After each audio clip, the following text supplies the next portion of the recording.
Tiny Tina, the teenager fan of explosives we first met in Borderlands 2, is now having her own game with Tiny Tina's Wonderland. But what do we really know about her? I'm Camille Salazar-Hadaway, and today we will go over the complete Tiny Tina timeline, covering everything we know about this hyperactive demolitions expert.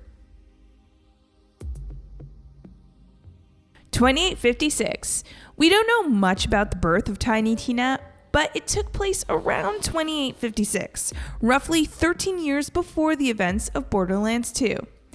Tina was born on the planet of Pandora to two seemingly loving parents, but unfortunately, Pandora isn't known to be kind to its inhabitants. Hyperion was already on the planet exploiting the Iridium to develop new weapons. One of Hyperion's employees, Handsome Jack, saw that this new element could increase Hyperion's profits. Handsome Jack takes over the company and decides to cleanse Pandora of its bandits while scavenging the planet for more and more materials. A byproduct of the Iridium refinement process called slag has unique properties that further increase the power of Hyperion's weapons. To study this new material and gauge its effects, Handsome Jack commissions tests to be performed on Pandora's plants, animals, and of course, humans. Flushstick, a human trafficking psycho, brings test subjects to Jack and Hyperion. Among those test subjects are Tina and her parents. Before Flushstick sells Tina and her parents to Hyperion for their slag experiments, Tina's mom hides a grenade in her daughter's dress. Tina's dad is the first to be experimented on and dies in front of his wife and daughter. As Tina's mom is taken, she asks her daughter to use the grenade to blow up the wall and escape Hyperion's facility. Tina uses the grenade and successfully escapes, but watching her parents get tortured to death in front of her eyes traumatized the kid, who developed the crazy hyperactive personality we know today. Using the grenade to escape Hyperion's facility started her love for explosives. Tina continued living alone on Pandora with only explosives to keep her company. Sometime after these traumatic events, Tina meets Roland, a highly trained soldier and leader of the Crimson Raiders. While we don't know much about how Tina and Roland met, the two share many adventures together. Tina looks up to Roland, who served as a father figure to the girl. 2869. We meet Tiny Tina for the first time in Borderlands 2. At 13 years old, she is now a demolitions expert, able to blow up anything. When the Vault Hunters need to stop a Hyperion supply train, Roland sends them to Tiny Tina. She helps them in their task and continues working with them throughout the game. Tiny Tina asks the Vault Hunters for their help to get revenge on Flushstick, the psycho-human trafficker that sold her family to Hyperion. She manages to lure him to her tea party, inviting him as her guest of honor. She tortures Flushstick with an electric chair until he finally dies. Best tea party ever. Tiny Tina finally gets her revenge on Flushstick, but her happiness won't last long. The Crimson Raiders, led by Roland, are trying to take down Hyperion, but as they move forward with their plan, Jack kills Roland. Tina doesn't deal well with Roland's death. She refuses to acknowledge this harsh reality and seems in denial of Roland's death. We meet Tiny Tina again in the Mr. Torx campaign of Carnage DLC, where the Vault Hunters are invited by Mr. Torque to enter a combat tournament at the Badass Crater of Badassitude. Tiny Tina has to train the Vault Hunters before the tournament, but she mainly asks them to eat chocolate chip cookies and get the autograph of her third favorite mass murderer, Sully the Stabber. A lot of people think you gotta eat protein and stuff if you want to strength train, but I'm like, real badasses eat chocolate chip cookies! I'm gonna get that tattooed across my back in Old English font. Tina also introduces us to her pet skag, Enrique. Look at the little fella. His name is Enrique, and he is as adorable as a mother humper. Tiny Tina takes the lead role for the first time with Tiny Tina's assault on Dragon Keep, the fourth campaign DLC of Borderlands 2. Tina and the first group of Vault Hunters play a game of Bunkers and Badasses, a tabletop RPG similar to Dungeons & Dragons, but more badass. Tiny Tina serves as the Dungeon Master and leads the characters through a campaign to rescue the Queen from an evil and handsome sorcerer. Both the Queen and the Sorcerer are references to characters from Borderlands 2. The Queen of this campaign is Butt Stallion, the diamond pony of Handsome Jack that Tina is obsessed with. The handsome sorcerer, the awful tyrant that enslaved most of the population in Tiny Tina's fantasy world and keeps the Queen prisoner, is based on, you guessed it, Handsome Jack, the one who caused the death of Tina's parents and killed Roland.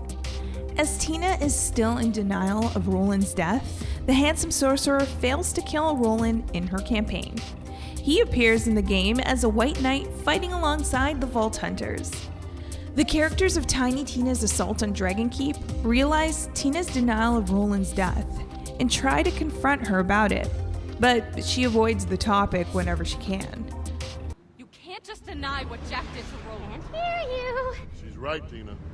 So do you want to do some side quests, or? You need to accept it. Roland is dead. I know! By the end of the campaign, she comes to peace with it and bids farewell to her old friend. Tiny Tina's Wonderlands takes place sometime after these events. Tina is once again the dungeon master of her own fantasy tabletop RPG campaign. Unlike the assault on Dragonkeep, Tiny Tina's Wonderlands does not take place in Pandora, but in the Wonderlands, a new continent to explore. Queen Butt Stallion is the sovereign of this fantasy world. The Dragon Lord and his undead is threatening this realm. This bad guy eventually steals the powerful Sword of Souls and decapitates Queen Butt Stallion before disappearing to his base. Just your typical Wednesday. As we venture through the Wonderlands to stop the Dragon Lord before he uses the Swords of Power to destroy the Wonderlands, the villain contacts us.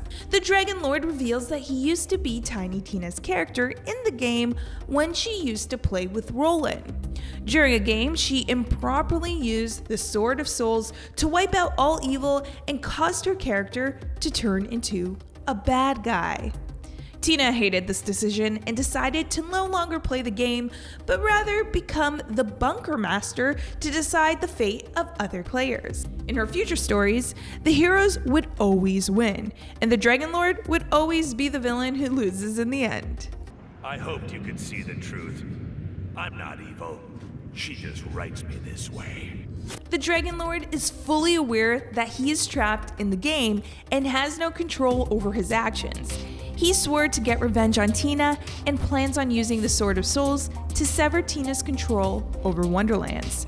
Of course, the Dragon Lord doesn't succeed in his plans as we defeat him and get the Sword of Souls before he could use it. We use the sword to revive Queen Butt Stallion, and the Dragon Lord ends up locked up for his crimes. Queen Butt Stallion lives again! 2876. Tiny Tina returns in Borderlands 3, 7 years after the events of Borderlands 2. Tiny Tina is now 20 years old, but even if she's no longer a teenager, she is still an unstable, explosive lover.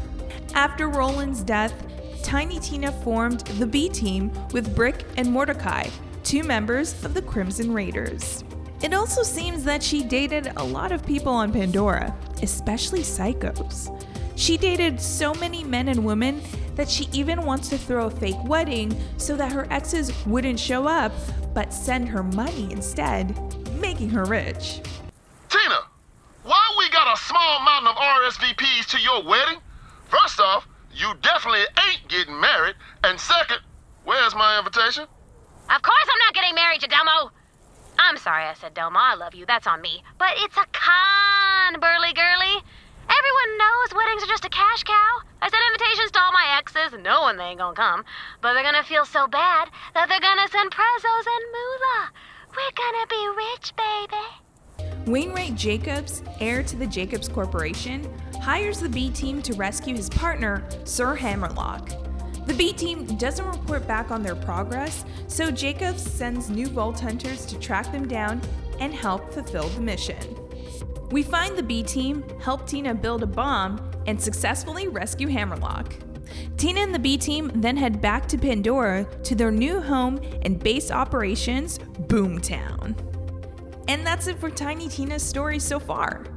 Gearbox announced 4 planned DLCs for Tiny Tina's Wonderlands, so we'll probably see more of the explosive lover in the upcoming years. Thank you for watching this video. Which game featuring Tiny Tina is your favorite? Let us know in the comments.